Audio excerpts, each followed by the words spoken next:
July 15th, 2009. When a person disappears without a trace, often the most critical information is hidden in their actions and words from the days before they vanished. Braden Fuchsa's last known whereabouts may hold the clues to what happened to him. Braden Fuchsa vanishes in summer 2009. It was just so out of character. His parents panic when they discover a missing handgun. My heart just sank. And a puzzling trail of clues that he's left in his wake. We didn't know if he hit north, south, east, or west.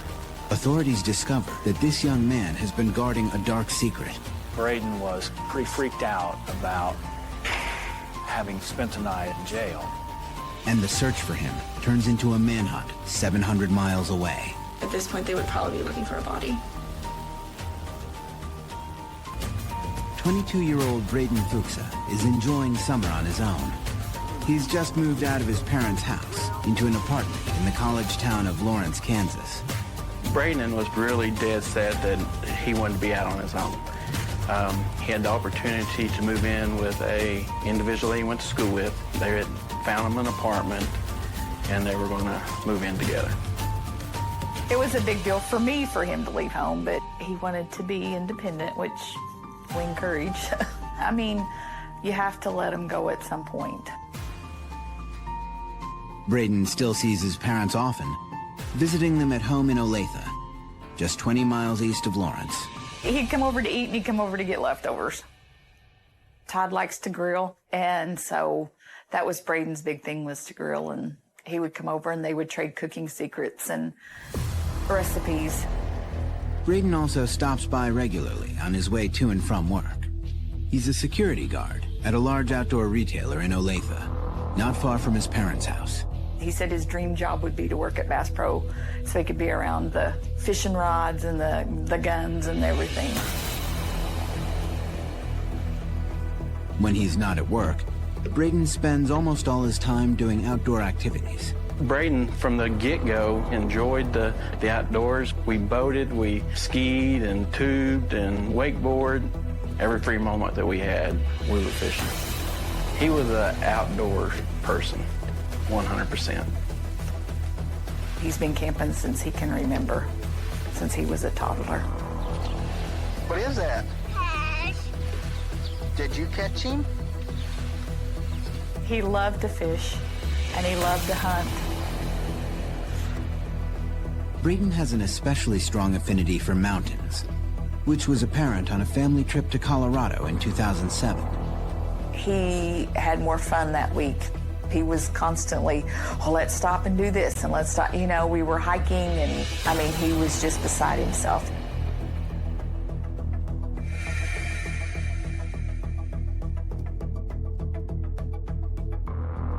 In mid-July 2009, Braden's parents are out of town for a couple days.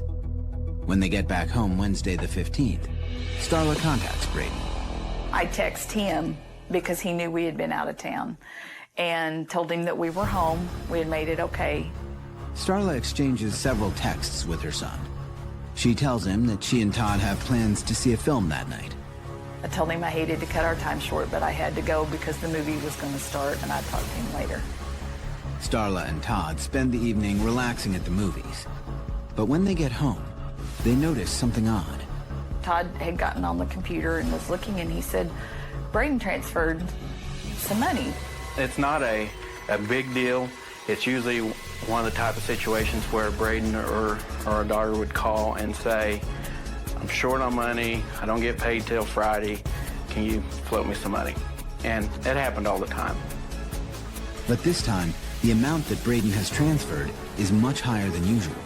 It was $800. Usually we're talking $300, $400. Just enough to pay his portion of the rent or insurance being due or something like that. I made a phone call to him and got his voicemail, left him a message just asking him what's up, were you in trouble, and you got enough money. Starla and Todd go to bed feeling curious, but not overly worried about the transfer. They figure their son will give them an explanation in the morning. But the next day, Braden doesn't call.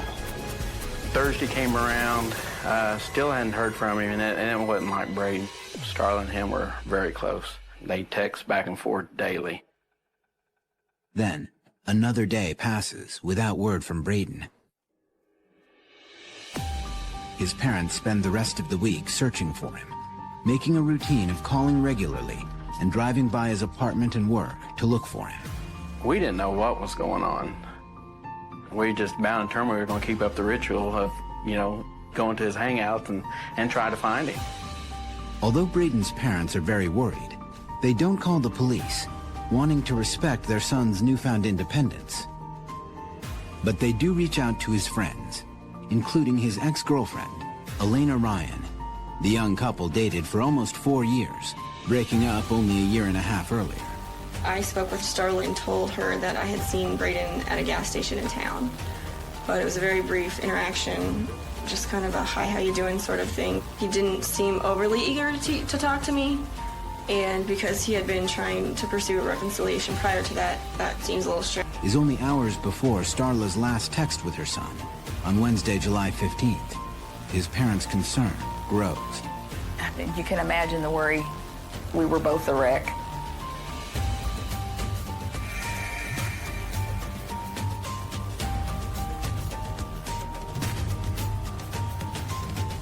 It's been 4 full days since Starla and Todd have heard from their son. They're at a loss as to what to do next when they have a sudden suspicion. For some reason, on Sunday morning, we got up and it was just one of those feelings. In our master bedroom closet, there's a shelf in there.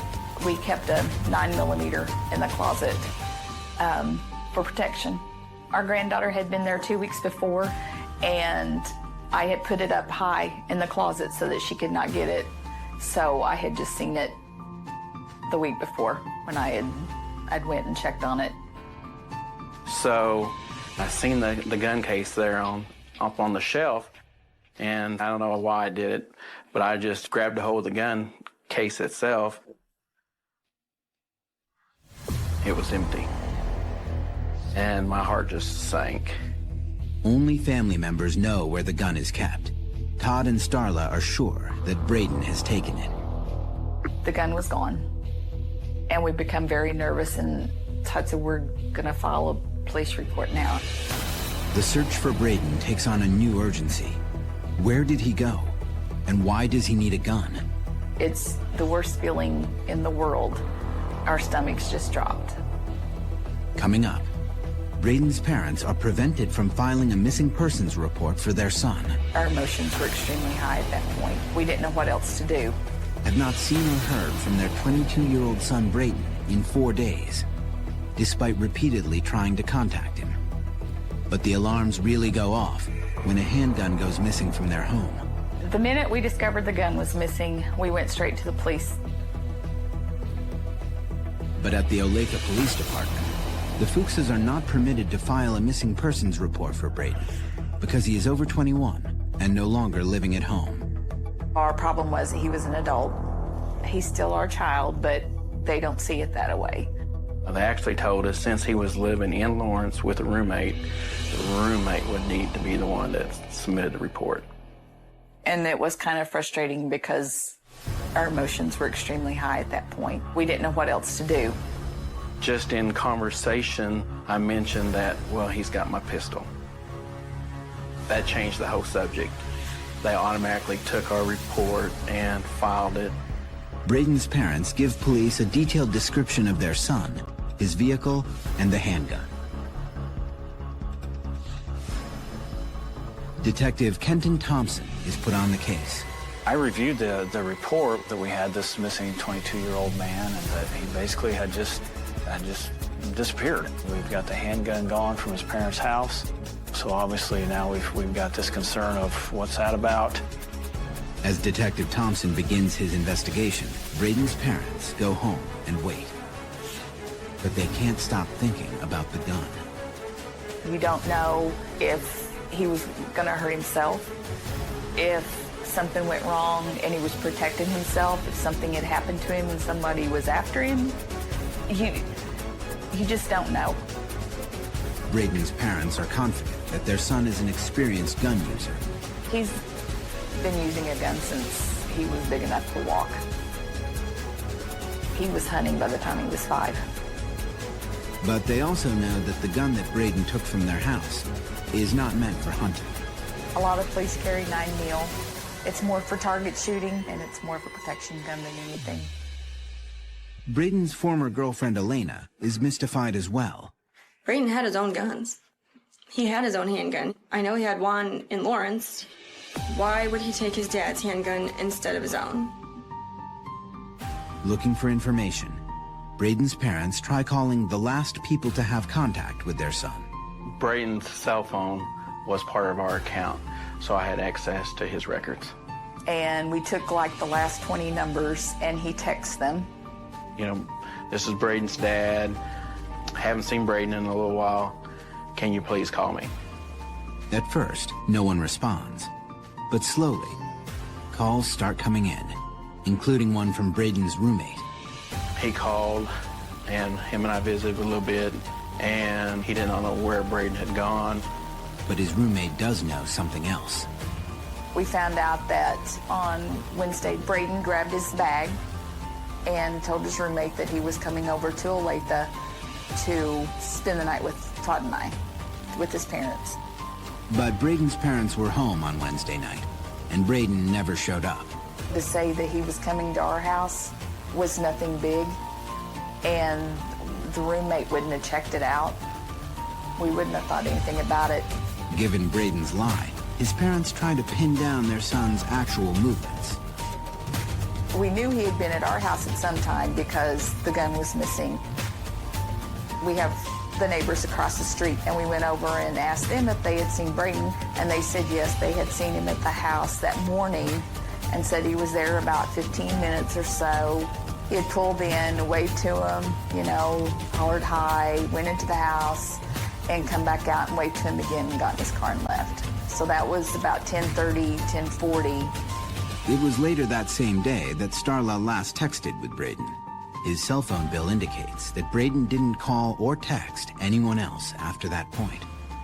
I had talked to him at 2:30, so that kind of gave us a timeline of what he was doing. As Braden's parents try to put all the pieces together, another clue surfaces. Todd receives a call from Megan Loach, who, unknown to his parents, is Braden's new girlfriend. I met Braden at a party in Lawrence at the end of May 2009.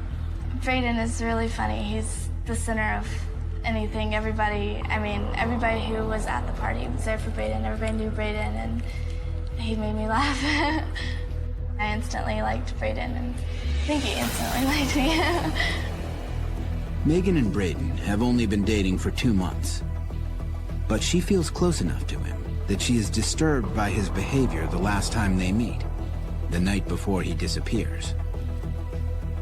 He spent the night at my house. We made dinner and we were hanging out. Braden was just really upset and just not his normal self. Braden's really outgoing and he's always making people laugh, and it was weird to see him just worried. He just looked worried.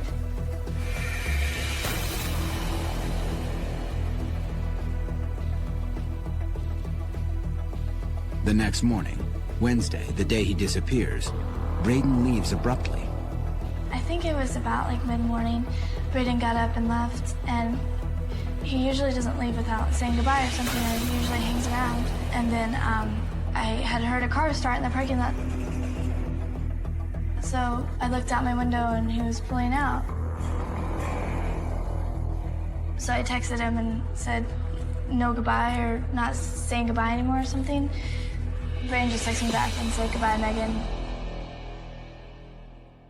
That was it. That was the last time I had talked to him. 4 days later, no one, including his parents, has heard from Braden. And the next phone call sends the Fuchsas even deeper down the rabbit hole. Later that afternoon, we got a phone call from the police department. They had located his vehicle in Douglas, Wyoming area. Coming up, Braden has been hiding a dark secret from his family. We would never have suspected that something like this was going on, ever. It was almost like a Twilight Zone moment. Braden Fuchsa leaves his home in Lawrence, Kansas. His whereabouts are completely unknown by his friends and family. Then, 4 days later, police report that his vehicle has been found in Wyoming. What is in Wyoming? He knew no one in Wyoming, and why is he going that direction?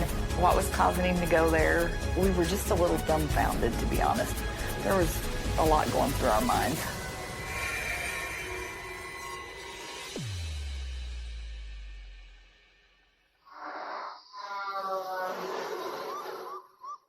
Wyoming Highway Patrol found the vehicle as an abandoned vehicle. They did a check on it at 10:44 a.m. on Thursday, July 16th. There's no one around it. Now, at that point, Braden had not been reported missing, so they left because they had no other information available to them. 3 days later, on Sunday, July 19th, Braden's parents filed a missing persons report. It's only then that Braden's information is entered into the National Crime Information Center database and made available to authorities across the country. We got what's called a delayed entry hit off of that tag, which told us that back on the 16th, that tag was run by the Wyoming Highway Patrol. Braden's parents tell the police that as far as they are aware, their son doesn't know anyone in Wyoming, nor has he ever been there. The development in the case makes them very uneasy. I mean, there's just so many missing pieces to this whole thing. The more information that kept coming up, the more confused we got, and it was just so out of character. Looking for answers, Detective Thompson contacts many of the same people that Braden's parents have spoken to. He agrees that something seems very wrong. I work a lot of juvenile cases, and typically the first people I talk to is their girlfriend or their boyfriend and their best friend. Those two people. If anyone's going to have information, you usually have some idea of what has happened. And in this case, his roommate was his best friend, and he has no information. And Megan was completely surprised by it also. Braden's former longtime girlfriend, Elena, isn't surprised that he didn't confide in anyone. From my perspective, Braden didn't have a lot of close friends.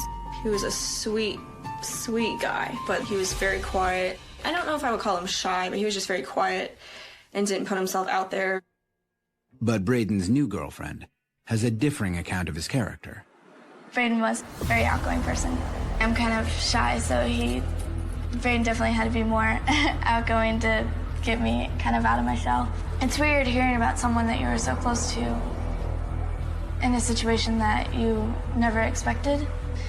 It started to become more like I never really knew Braden. As Detective Thompson struggles to get some insight into Braden's actions, a possible motive emerges. Braden is facing potential prison time on a theft charge. The theft charge resulted from Braden stealing some cash from his employer.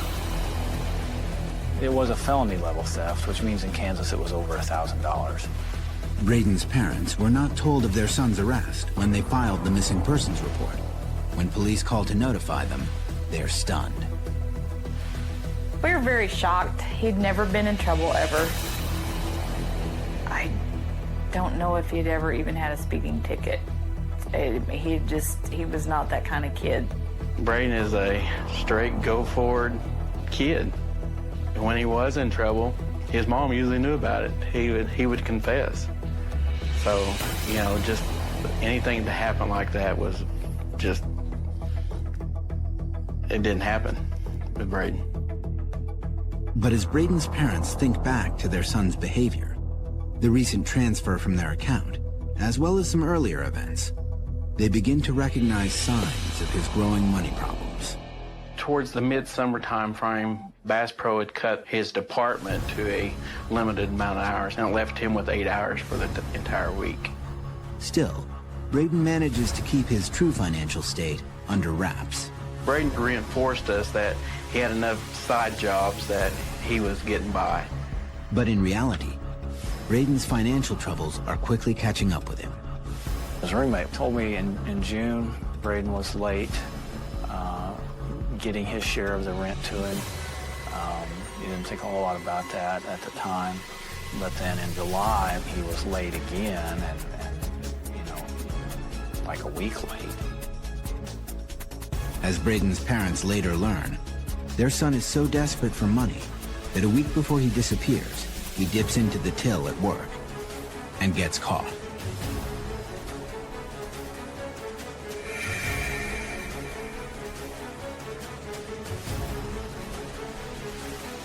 Braden worked in security at Bass Pro. So his job was transferring money back and forth at closing time, putting stuff in the safe. The way we understand is they were closing up. Braden had taken money from the registers to the lockup spot.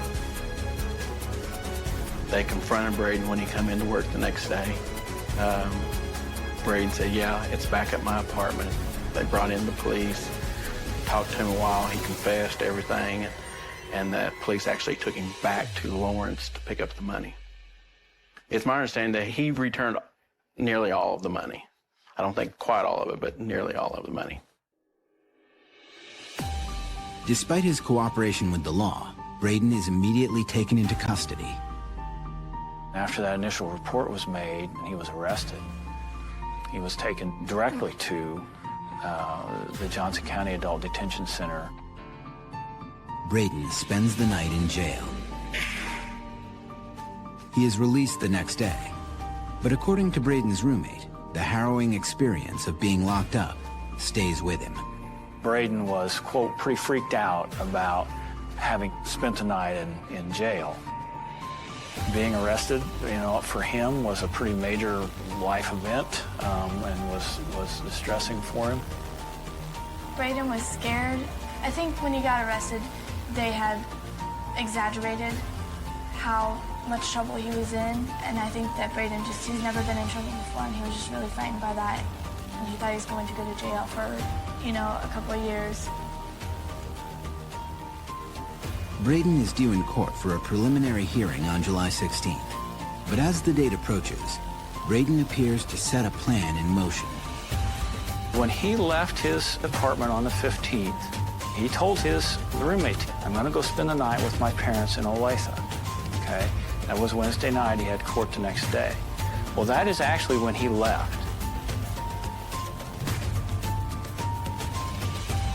When his case is called the next morning, Braden's car is already 2 states away, in Wyoming. Braden is nowhere to be found. All signs point to his being a fugitive from the law, but no one saw it coming. We would never have suspected that something like this was going on, ever, because we've always had such an open relationship with our kids. It was almost like a Twilight Zone moment. It's like, what is this? I don't understand. From his conversations with friends and family, Detective Thompson paints a portrait of what he believes to be Braden's last days in Kansas. A young man, ashamed of his crime and extremely afraid of getting a harsh sentence, panics and flees. I believe his perception of it was that it was going to be much more serious for him than it probably would have been. This was the lowest level that would qualify as a felony theft. He didn't have any criminal history, so this would not have been a potentially serious sentence. It wasn't going to involve a prison term or anything like that. If he truly understood the likely outcome, perhaps he would not have been so distraught about the arrest. Myself, my wife, the detective have all called and left voicemails on his phone saying that come back, hit your court date. This is not as bad as you think. While there now seems to be strong motive for Braden's sudden bolt from Kansas, his exact whereabouts are still a mystery. Is Braden running from the law and carrying a handgun? Or has something much worse happened to him? Coming up, as more details come to light, investigators make a devastating discovery. We only missed having some contact with him by an hour or maybe an hour and 15 minutes. Felony level theft, Braden Fuchsa flees his home state of Kansas. On the day he is due in court for a preliminary hearing, his car turns up 700 miles away in Wyoming. But Braden is nowhere to be found. As the details of Braden's case emerge, the investigation focuses on the largest piece of evidence, Braden's car. When the Highway Patrol found the vehicle, Braden was not present. And then we got a call that they had went ahead and opened it. Nothing looked suspicious in it whatsoever. The Wyoming Highway Patrol tows the vehicle to Douglas, a small town just north of where it was found. Braden's parents make the long drive to pick it up themselves.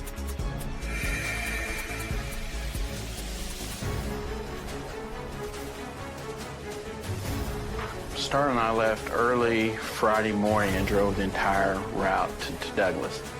I think the drive to get there was about 13 hours. It was a very long drive. You're very anxious because you're scared of what you're going to find once you get there. It was a very emotional trip. As Braden's parents make their way to Douglas, they retrace the journey they believe their son made 10 days earlier. From Cheyenne north to Douglas, the population is hardly any. You go through some very small towns along the way. The houses are far and few between. It's got the hills and very pretty country. As they drive through the changing landscape, they look for physical cues that would indicate why Braden chose this direction. We don't really understand why that area, even though it's absolutely beautiful. There were the plains there, it's just gorgeous, but that's not what he's always wanted. I mean, he's always wanted the mountains. So the area that we found the car, it just doesn't coincide with what we know that he wanted. It's late at night by the time the Fuchsas arrive in Douglas. The next morning, they go directly to the tow yard to pick up Braden's car. This is something that's kind of bothered me. There was a key code on the door, a lock, and Braden always used that. He always stuck his keys under the floor mat. That was his habit, and I looked under the floor mat and the keys were there. That just, in my eyes, tells me he locked his vehicle and walked away.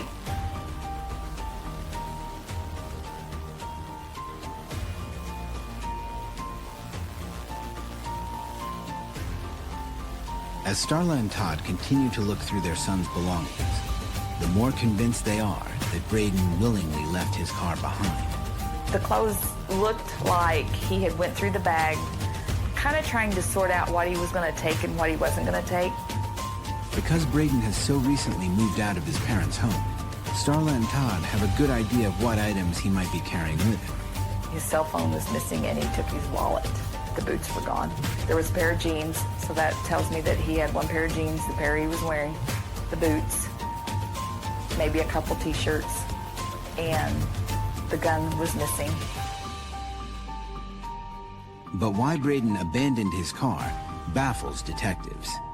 Was he trying to throw off police, or did he leave his car by the side of the highway in the hopes that it would be found?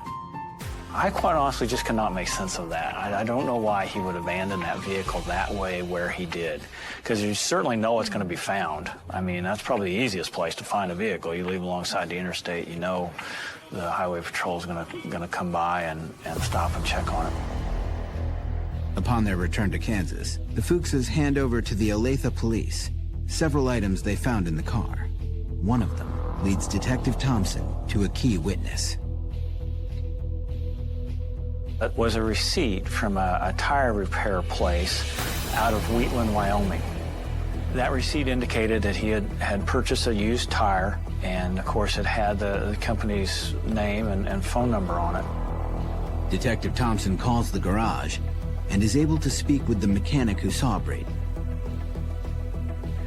I was woke up from the guy that runs the pit stop Conoco that there was a fellow that came in and had a blown out tire. Reuben Kaufman is a mechanic in Wheatland, Wyoming. He often gets calls for people who have broken down along Interstate 25. But that day, he would unknowingly help a fugitive.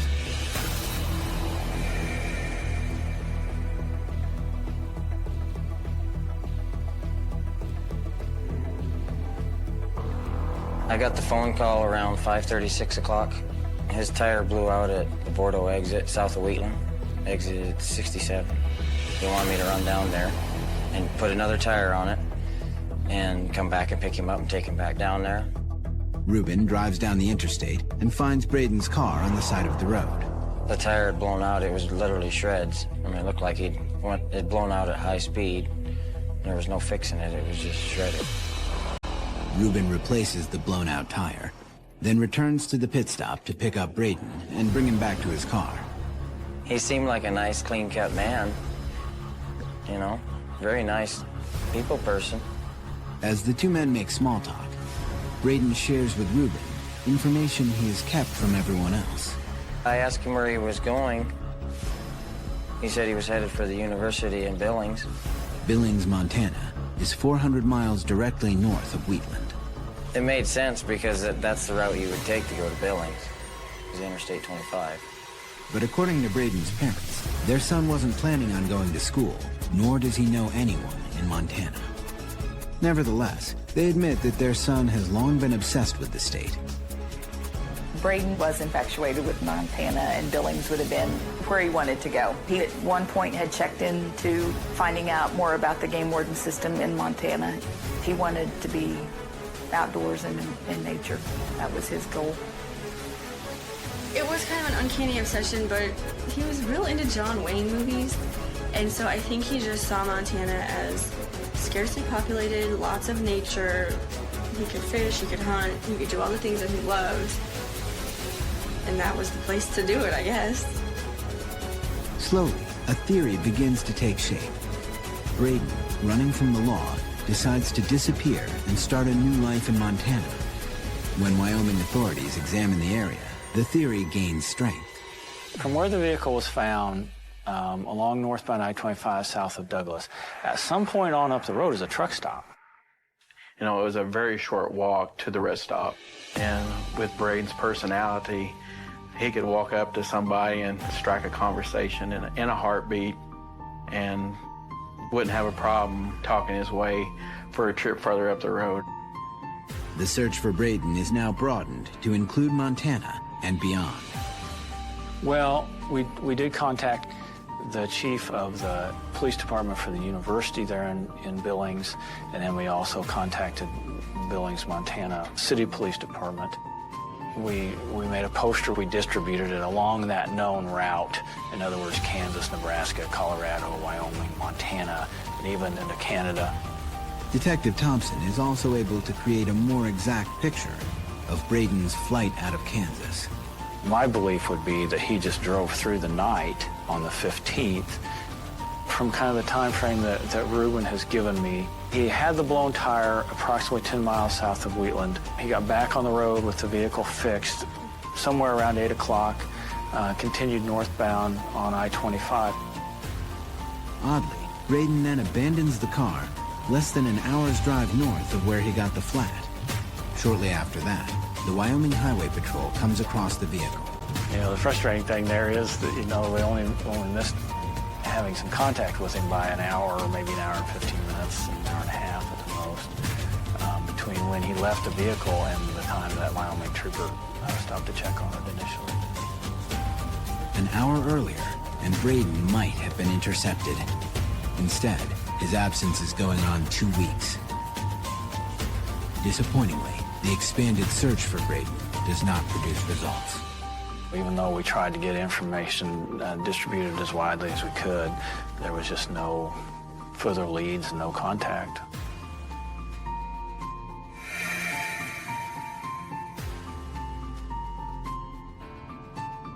Braden has been missing for 6 months. Suddenly, there's movement in the case. I came in my office one morning and had a voicemail from a woman who works at the Salvation Army in Cheyenne, Wyoming. She told me she was 100% certain that she saw Braden. Coming up, new hope that Braden is on his way home. He said it was a long way back to Kansas. Fuchsa disappears from his home in Kansas. A missing person poster in Cheyenne, Wyoming generates an exciting tip.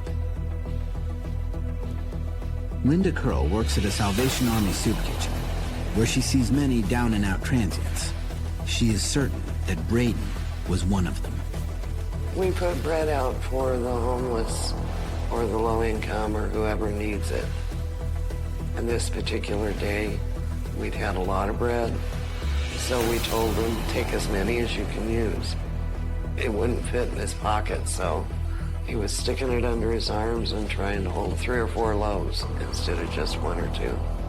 And he said it was a long way back to Kansas, so he would take it. It was kind of exciting to hear. If you had been in the Douglas area or on north past Douglas, you know, that would be your way back. Convinced this could be more than coincidence, Detective Thompson contacts Braden's parents. The bread story strikes a chord. My heart just dropped because Braden loved bread. He loves Italian.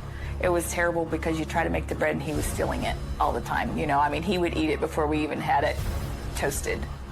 The news fills the Fuchsas with fresh hope that Braden is on his way home. But just as quickly as the excitement builds, it begins to dissipate. Cheyenne police looked at various places where some of their homeless people stay, and obviously watching the Salvation Army, and the Salvation Army employees obviously are now very aware to be on the lookout for him. There was just no further sighting, no further indication that he was there. Detective Thompson begins to doubt the sighting, as it's based solely on the poster. She sees a missing person poster for Braden, and she says, that is the guy that was in here last week and had lunch. But it can be very difficult for someone to make that identification. This person was in last week, and now I'm seeing the poster this week. But Linda remains steadfast in her conviction that it was Braden whom she saw. I was absolutely sure it was the same person that had been here because of his eyes and his smile. He didn't look wore out and tired like a lot of our people do. He had a very nice, bright smile, very pleasant, extremely polite. He didn't look like any of our regular people. He didn't look like a homeless person. But the trail comes to a grinding halt in Cheyenne. In the coming weeks and then months, there are no more sightings of Braden. As time goes by, Braden's loved ones begin to consider a darker theory. Initially, I wanted to think that he just needed to get out of town for a little while, gather his thoughts, and needed some space. But the more time that went by and no one had heard from him, I was worried he may have ended his life. My biggest fear is that he just couldn't cope with all of the stresses that he had and needed a way out, and that was his way out. For Detective Thompson, the idea that Braden wanted to end his life is just one more theory that doesn't add up. Still don't know what his main motivation was for fleeing. But if your objective is to harm yourself, you certainly don't have to drive 10 hours to do that.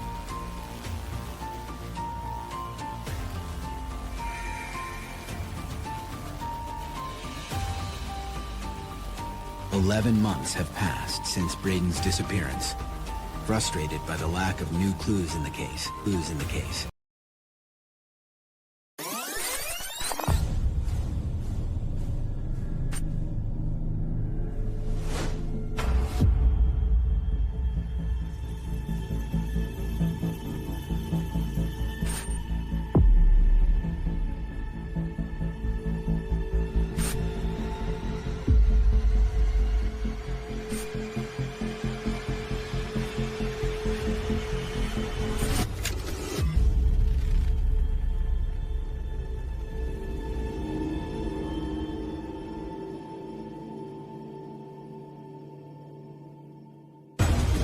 In case y'all didn't know, it's Black Girl Sunday.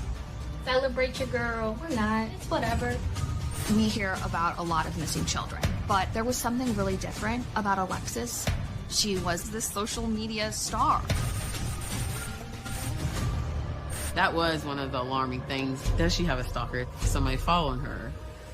One of the videos captures Alexis Murphy's vehicle pulling in. You can't really tell who's driving.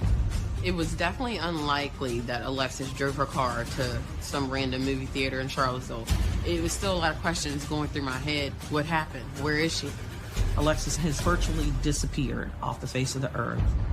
It's just full throttle forward. In Virginia. Go. 17-year-old Alexis Murphy is preparing for senior year at Nelson County High School. She definitely was a person that could brighten your day on your worst day.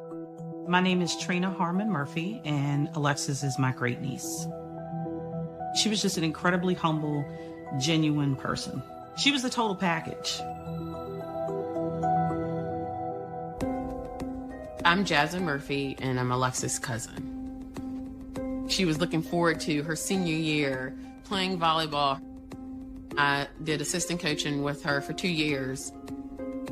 Seeing her play and playing against her at the open gyms, she had definitely developed and grown as a player. Hey, where my Pacers fans at? Oh, I was serious. None at all. She was definitely attached to her cell phone for sure. If the battery was dying, she would plug in multiple extension cords so that she could still move about the house and take the phone with her. Okay, my life is pretty much complete right now. Whoever invented this, thank you so much. Alexis's journey to the cusp of adulthood began on June 5th, 1996, when she was born into a loving, extended family. Even when she was a baby, she was just funny, outgoing person. She was always getting into stuff, but I definitely saw her grow up. She was definitely smart. She could come to me for things, or if I had clothes that were too small, hand me down to Alexis. She loved them. She grew up around most of her cousins, so cousins are more like brothers and sisters. As she got older, you saw her get more interested in music, dancing. She was forever recording herself dancing. If I was dancing in the car, she would just laugh at me and was like, don't ever do that again. Just a joy. She loved her music and dancing. She definitely did.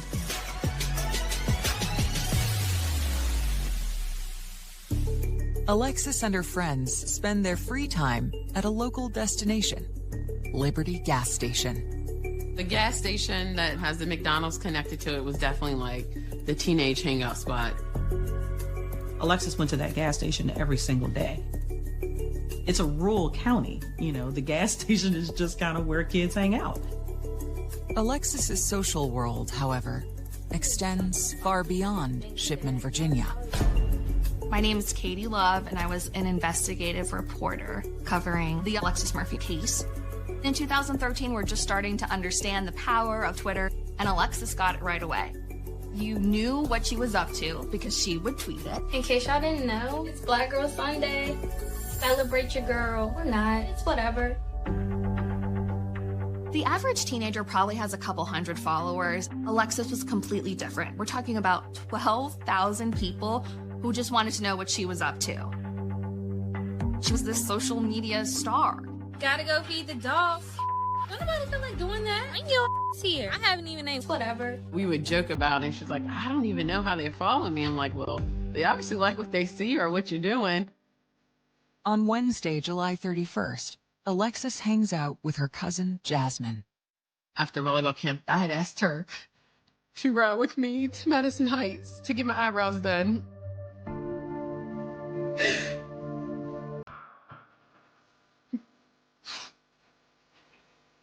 And I remember we had went to the Chinese place to get dinner. And I took her to McDonald's to get a frappe. I believe we had texted that Friday, just randomly, because we always do, but I hadn't talked to her at all that Saturday. Little did she know, that was the last time that Jasmine would ever see Alexis. Later that weekend, in the early morning hours of Sunday, August 4th, Alexis's family notices something peculiar. Alexis's grandma realizes that she's missed her 11 p.m. curfew, which is really strange. Alexis never missed curfew, was always in the house on time, and they have no idea where she is. That day, she left the house in her dad's car, the white Nissan, and the car is nowhere to be found. Of course, her grandmother, immediately started to call her phone, but it went straight to voicemail. Alexis was always tapped into that phone. When she didn't answer it, that was a big clue. I thought she'd had a car accident. That was my first thought. Her mom works night shift at the post office, so she came home from work that morning and immediately went to the sheriff's office and filled out a missing persons report. I'm William Everett Mays, Jr. I go by Billy. I was investigator lieutenant with Nelson County Sheriff's Office. I get a phone call, and it's brought to my attention by one of the deputies with Nelson County that this young lady didn't return home. The deputies had already spoke with the family and got a lot of information that I needed to start my investigation. Teenagers, a lot of times, tend to be a little secretive about what they're doing. We have to take into account that maybe she is with someone that she doesn't want you to know about, or she's went somewhere that she doesn't want you to know. As Lieutenant Mays gets up to speed on the case, he's alarmed by Alexis's large Twitter following. She had a lot of followers on social media, but with that, there's the downside. It's just a breeding ground for predators. With just a matter of hours, I had a huge resource available. We had social media experts from the FBI that were devoted solely to that. That was critical in this case. I remember coming through her social media and seeing some of the things people would post, like, oh, I would like to meet you, or you may see me sooner than you think. That was one of the alarming things. Does she have a stalker? Is somebody following her? As investigators dig through the large digital trove, they spot one tweet that points to her plans for early Saturday evening. As she was posted throughout the day, one of those said she was Berg-bound, which means she was headed to Lynchburg, which is a city just south of Lovingston. Her family explains to investigators the enthusiasm behind the 6:04 p.m. post. She had an appointment for her senior pictures the following week, and she loved hair and makeup, so her plans that day were to go to Lynchburg and buy hair to do her hair extensions for her senior pictures. Her mom gave her the lecture on not spending too much money on hair, and she told them she loved them and got in her car and drove away. That was her very last tweet. Police reach out to the Lynchburg store she was headed to, but shopkeepers say she never arrived. Whether or not she ever set foot in the city is a mystery. The million-dollar question is why? Why she deviated from that plan, and was that voluntary? To track her movements, Mays subpoenas Alexis's cell records. But while he waits for the results, late that afternoon, Trina devises a plan to find her using an app called Find My Phone. Oak Ridge Estates was the last location that the Find Me app on her phone actually provided. It's a vast piece of property. It's several thousand acres. So a lot of resources from the sheriff's office and the state police are focused on that area. There was a huge gathering of people. There was tons and tons of people willing to help. By 6:30, there was a state trooper helicopter in the air looking for her car. By 7:15, the first FBI agent was on the scene. You're on a pendulum between hope and despair. A suspect on the road to Lynchburg. It almost made you afraid to even be out at night alone. And clues from Alexis's final moments lead police to the end of a dirt road. It looks like something out of a horror movie. Days before Alexis disappeared, her aunt dropped by her home. It was just a typical visit, and she was just her happy-go-lucky self, you know. We said our goodbyes as always. love you, see you later, and that was it. I mean, the normal moments are the ones that are really important, you know? Lord knows I wish I had known that was the last time I was going to see her. Just hours after Alexis is reported missing, an app called Find My Phone leads police to a 4,800-acre estate called Oak Ridge. They're searching areas thinking perhaps there was a vehicle accident, that she had ran off the road. We also had contacted the state police for their helicopters to come in and fly the area. So a lot of the attention was focused in that area. After hours of searching, investigators begin to question the accuracy of the phone tracking app. Law enforcement find nothing, so it kind of leads them back to square one. That was like this alarm of what is going on. Perhaps she's establishing a little bit more independence and she wants a little more privacy, as most teenagers do. But her family was very adamant that that was not the case. This probably is bigger than what we think. With Alexis's phone records still pending, authorities widen their search radius and call in more help as Mays takes a darker view of the situation. It's becoming more evident to me that this is probably not a defiant juvenile and this is probably not an accident. So time is of the essence, you know, it's critical. And I was basically the one overseeing all this. We reach out to the Virginia State Police for their special agents, and we probably had close to 50, 60 special agents from the FBI there, which was incredible.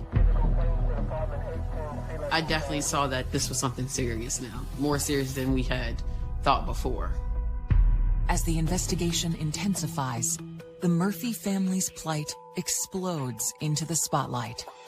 In the newsroom, we hear about a lot of missing children, but there was something really different about Alexis and how strange it was for this girl to suddenly have no trace. Family members say 17-year-old Alexis Murphy is a good girl, star volleyball player at Nelson County High School, a devoted daughter who always answers her phone and text. She became everybody's daughter, everybody's niece, everybody's granddaughter.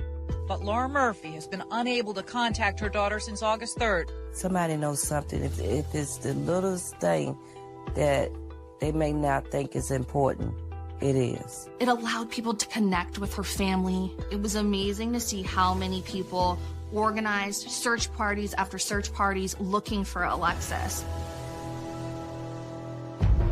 My name is Mark Eggeman. I work for the Virginia Department of Emergency Management as a search and rescue coordinator. Watching the story develop and grow in the news until we get that call from state police. And then that's when we become involved and it becomes an active mission for us. You have a tremendous amount of woods and country to have to search on foot. The whole community has mobilized at this point. This was very out of the norm for Nelson County.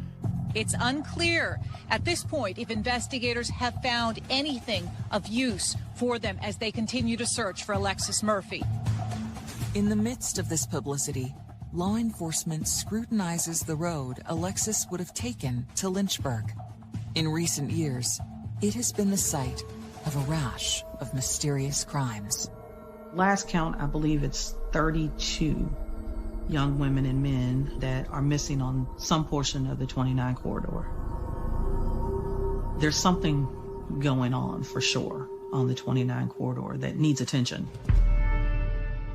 Locals attribute this violence to a single anonymous culprit. When I first started working for Nelson County Sheriff's Office, I had heard about the 29 stalker. There were some young ladies that had been abducted along Route 29 from, say, Albemarle all the way up to Barboursville. You start to wonder if this is something that is connected. Yeah, it was a scare. It almost made you afraid to even be out at night alone. It was definitely one of those things you kind of opened your eyes even more. But soon, on Monday, August 5th, 2 days after she vanished, Mays receives some crucial documents. Alexis's cell phone records. We started looking at the cell phone information and the cell phone records. and were able to determine that Oak Ridge that we didn't need to be there. The phone was pinging somewhere else. One of those hits indicated she was in the Liberty gas station. That's where the focus went at that point. We were able to go and pull that video surveillance of Alexis being there. Could this footage be the key to finding Alexis? She was there, and she was there alone. So we were trying to connect all those dots and put those pieces of the puzzle together. That's the last known ping on her cell phone. We knew that this was probably the last known place that she was. Alexis Murphy. Police have obtained surveillance footage from the Liberty gas station on the day she disappeared, after her last tweet around 6 p.m. Could this video hold clues to her whereabouts? It was somewhere around 7 p.m. What I seen when we watched the video was Alexis coming into the store to pay for her gas. She looked fine when she was inside to me. She didn't appear to be distressed or distraught or in any kind of danger or scared, and she was there alone. There was really nothing that looked out of place. And then she exits the gas station. She couldn't be very close when she left. It was somewhere around 7 p.m., and I believe it was 7:17 p.m. It was the last activity on her phone. So we have roughly a 17-minute window there that we're trying to figure out what happened. We were starting to canvass the area, the perimeter around the Liberty gas station, talking to every resident there. We're looking for this young lady and her phone. There is a car lot directly across Route 29. We were searching that area and searching trunks of cars just because we didn't know. Law enforcement finds no sign of Alexis or her car or phone. But on August 6th, 3 days after she went missing, a tipster contacts police about a major discovery in Charlottesville. Tuesday evening, someone just who had watched the news and had heard about Alexis Murphy's disappearance, but had noticed this vehicle sitting there and called us. Said, hey, this car is here in Charlottesville. So, of course, we drop everything. We haul freight to Charlottesville. It was Alexis Murphy's car. I wasn't expecting it to be found in Charlottesville. Wasn't close to Nelson County. The city of Charlottesville lies about 40 miles north of Alexis's hometown of Shipman and 70 miles north of Lynchburg. It was the Carmichael Cinema area. Then, of course, the media is there before I get there. And it's a circus. It's ridiculous. It made it very difficult for us to get in there to do what we needed to do. It was leaked on social media that the car was found before the police ever had the opportunity to call and tell us. It was definitely unlikely that Alexis drove her car to some random movie theater in Charlottesville. If she said she was going to the Berg, then that's where she was going, to Lynchburg. It's odd to end up the opposite direction in which you said you were going. But when I got the news that they had found her car, I wanted something. Some kind of answer to, besides, okay, they found her car. Is she in there? Or what's in the trunk? My biggest fear was when we popped the trunk, Alexis was going to be in the trunk. And when we do open the trunk, she isn't. Which, it was a relief, but at the same time, it's like, where is she? And her phone is not there. So you go from, yay, she might still be alive, to, okay, where do we go from here? This is a big piece of the puzzle, but Alexis has virtually disappeared off the face of the earth. You can't find their phone. It's just full throttle forward. Determined to figure out how the car got there, Mays obtained surveillance footage from surrounding businesses. There's hundreds and hundreds and hundreds of hours of CCTV that we're going through. And luckily, one of the videos captures Alexis Murphy's vehicle pulling in on Sunday night at around, I believe it was around 10 o'clock. It's a real grainy video. You can't really tell who's driving. You can just tell that there is a figure that gets out of it. And the subject walks out of frame. It was a creepy scene. Could this mysterious figure be Alexis? Despite her bold personality, her family thinks otherwise. She was definitely scared of the dark, so her to walk off in the dark without a light, no, was definitely unlikely to be Alexis. While the individual does not appear to be Alexis, their identity is unknown. You can't identify if it's a man, a woman, age, anything. It's not Alexis driving the car, but we have no idea who this person was. Search teams are still out there looking for any clues of where Alexis had gone. Desperate to understand the mystery figure's connection to Alexis, investigators re-examine the footage from the gas station. When you look at the video going back, there was an individual that held the door open for her. And there was some it appeared, small talk. There was something really interesting, and they see something they had never seen before. There was a man holding the door for Alexis Murphy. And it looks like on the footage that there's some sort of conversation between Alexis and this unidentified man. So suddenly, there is a new person of interest in the case. So we're starting to wonder if it's the same person. In Charlottesville, seen in surveillance footage, police in the Alexis Murphy investigation race to where it was recorded, Liberty gas station. So there was a question of whether that was someone who maybe was involved in Alexis's disappearance. The attendants who work there were able to easily say, this is a guy named Randy Taylor. He was not someone who just kind of slid under community radar. This is a distinctive man who has this huge Daffy Duck tattoo on his neck. The gas station attendant knew Randy because he has a car that's very distinctive, this camo truck. Once Lieutenant Mays learns of Taylor's vehicle, he digs deeper into the footage. The cameras, unfortunately, were not all over the parking lot. But there is a camera that's on a portion of the parking lot, and it catches just a tiny piece of Route 29. Just a few minutes after Alexis exits the gas station, you see this camouflage vehicle and Alexis Murphy's white cars directly behind it. She was actually going north towards Charlottesville, and now she's following him. The big question is we have no idea why she followed him, which is really strange. What's going on? Mays sizes up the investigation's new prime target. We've got to come up with a game plan. Let's figure out what the best avenue of attack is as far as the interview with him, and let's pin him down. Investigators discover that Taylor lives in a camper just off of Route 29. 4 days after Alexis disappeared, Mays heads towards the property. We had put him under 24-hour surveillance. I was told by the other agents where this camper was located, but I couldn't find it. The grass was so high around the driveway. It goes into this property.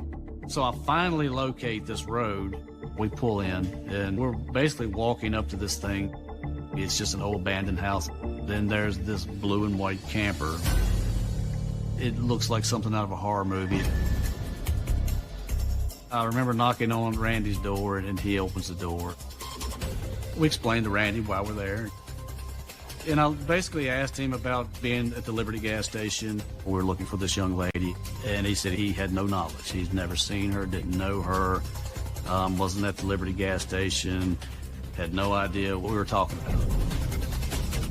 And that was an important part of the case for me because I knew then that he was hiding something. But once we confront him with the evidence, there's a video of him holding the door for her, and things changed. He told us he ran into her at Liberty. He admits that she was there. Without prompting, Taylor launches into a story. He even goes on to elaborate that he met Alexis Murphy probably a year prior to this at a car wash. He was smoking some marijuana, and she had made a comment about the marijuana. According to him, she was talking about how it smelled like some really good stuff. So when he saw her at the Liberty gas station on August 3rd, he knew who she was. When pressed again about the August 3rd encounter, Taylor offers an astonishing account. Also, he's telling us that she's with a black guy, and they're talking about a marijuana sale, and Randy wanted to buy from the guy that she was with. So they come up with an agreement, and they leave, and he goes to his camper. Alexis comes, and this other gentleman follows suit. He buys marijuana. They have some small talk, shoot the bull, and they leave together. That's the last he's seen of her. I didn't believe the story, but we could not rule out the possibility of someone else being involved. To validate Taylor's story, Mays files for a warrant to search his trailer. Alexis's social media is also scoured in search of the man in Taylor's description. They got the picture off of some Facebook page or something, but very quickly we're able to identify this guy as Damien. Damien was a resident of Nelson County, but he leaves town shortly after Alexis Murphy is missing and goes to Alabama. That was alarming. That was enough for us to further investigate this. I knew Damien. We went to high school together. So Alexis' relationship with Damien, I don't know exactly what it was. I knew he worked at McDonald's at the time. She always was at McDonald's getting a frappe. Was he one of the last people to see her? Did he have something to do with it? Did he know about it? It was still a lot of questions going through my head. What happened? Where is she? Police uncover disturbing clues. We see that a fingernail is embedded into the carpet. Hearing this kind of evidence, your stomach just turns. Authorities close in on a suspect. I don't think he expected the rain of hell that came down on him. And cryptic circumstances envelop Alexis's final moments. So it leaves me with the million-dollar question, how did you get her? But a friend of Alexis, who left town after she disappeared, may have been the last person to see her alive. So myself and Special Agent Pittman with the FBI, we flew to Alabama. We made arrangements to meet with Damien and talk to him in further detail about what his involvement may or may not have been. As they sit down to interrogate Damien, Mays asks him about his whereabouts on the weekend Alexis vanished. He was in Nelson County staying in a hotel with his girlfriend. He said he was at the blood bank donating plasma, and this was right around the time that she went missing. But he wasn't anywhere close to where Alexis was here in Nelson County. So he wasn't even in the area when she went missing. He said he had no involvement whatsoever. After the interrogation, Mays returns to Virginia and digs into Damien's account of the weekend of August 3rd. We were able to corroborate his timeline and his alibis. There was nothing, there was no dots to connect with Damien. It was just another ploy for Randy to throw the investigation off. After clearing Damien, critical information in the case against Randy Taylor comes through. We were able to secure a search warrant for his camper. We executed that search warrant. We go in, we explain to Randy why we're there, and we pull him out of the camper. The forensic techs go in and start the evidence recovery process. They go to his house, his trashy dump of a camper. It was a bit messy. Inside, they find evidence. We see that a fingernail is embedded into the carpet, but they find a hair extension and then a diamond stud. Hearing this kind of evidence, your stomach just turns. It wasn't something good when I heard that they found all those things there. Because those are things that any girl, you're not going to just let that go. It had to be taken from you. Alexis didn't have false nails, things like that. It's not going to just come out easy.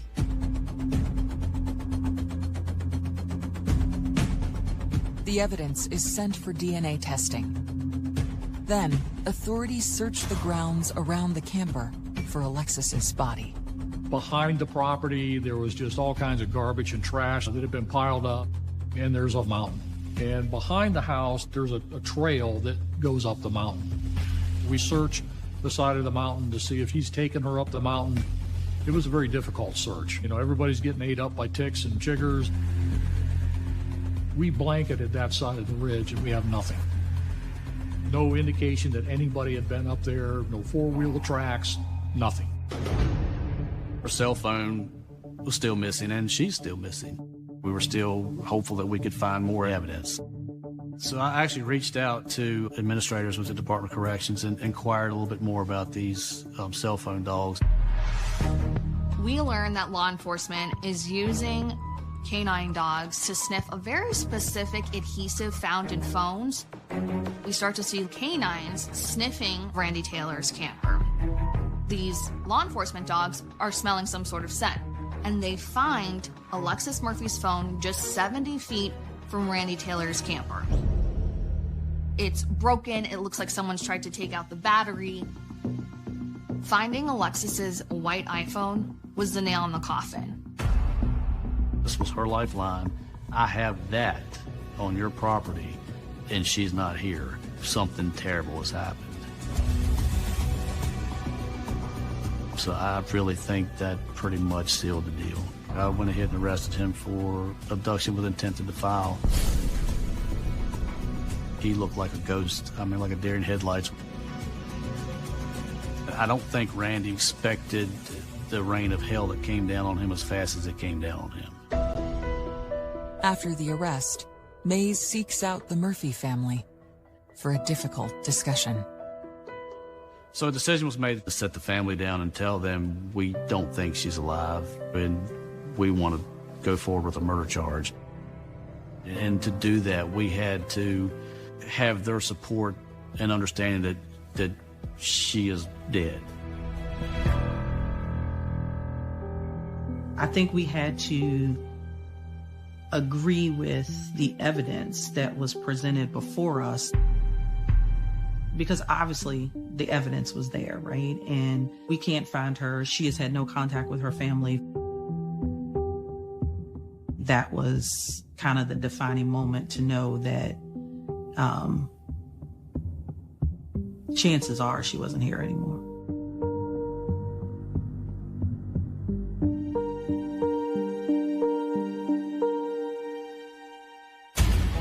As the case heads to trial, police make Randy Taylor an offer.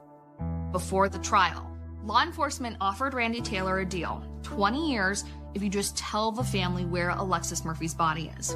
His response, give me 10 and I'll tell you where she is. It's like really unbelievable. Months later, in May 2014, at the Nelson County Courthouse, the first-degree murder trial of Randy Taylor begins. While the prosecution has a wealth of evidence, the lack of a corpse presents a problem. This was an unprecedented case in Virginia. To try someone for murder with no body, it's very hard to... 2014, the murder trial of Randy Taylor commences. On behalf of the state, prosecutor Anthony Martin delivers the opening statement. The prosecution was able to paint this really violent scene with the amount of evidence that was just found inside of this camper. Something horrible has happened. But in their opening argument, Taylor's attorney takes aim at the prosecution's assertions. The defense was constantly saying, there's no body, there's no murder weapon. They kept hitting on it. His explanation of the hair extensions was the police planted it, but we knew that he was full of it. After opening statements, the prosecution unloads its most potent evidence. an item discovered on a deeper search of Taylor's camper after his arrest. One thing I will never forget is Randy Taylor's bloody t-shirt. Seeing the t-shirt covered in not just a little bit, but a lot of blood, you could tell the jury's mood suddenly shift. Attorneys reveal the results of DNA testing on items found inside the camper. It was her DNA on the shirt. It's a mix of blood and saliva and fluid. We have her DNA on these hair extensions that were found. They're glued and woven into the hair. They don't just fall out. That indicated to us that there was a violent struggle that took place. We know that there was nothing casual about this encounter, that it was extremely violent. After closing arguments, the litigators turned the case over to the jury. Within hours, the jurors announced that they've reached a verdict. I was at volleyball practice. I remember looking online and seeing guilty. And I just busted out in tears. It was a relief, like kind of a joy for us, because you're going away. You're not going to hurt anybody else. It was a few moments of the weight has been lifted. We have some type of justice. And we did celebrate, but the next morning we still woke up to the same reality. We still don't have her. We convict him on both counts of abduction with intent to defile and first-degree murder.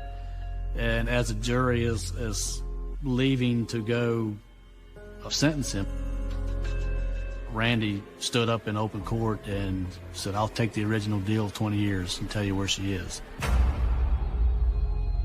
And of course, it's too late at that point.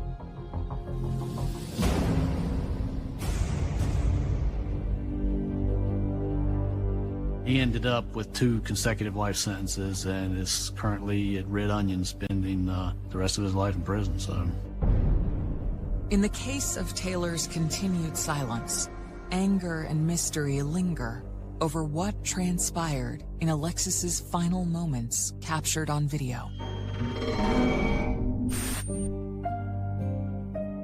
One of the big mysteries of this case is why we see Alexis Murphy's car following Randy Taylor's.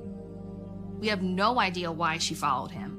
Somehow he gets this beautiful, talented young girl to follow him to his trashy dump of a camper. I still can't even wrap my mind around it. Billy Mays believes the footage tells the story of a drug deal gone bad. I think Randy had some conversation with her in the parking lot prior to coming into the store about some marijuana that he had. So I really, truly think that she followed Randy back to his camper in the thought of purchasing marijuana. I find it impossible to believe that she would have voluntarily gone anywhere with Randy Taylor.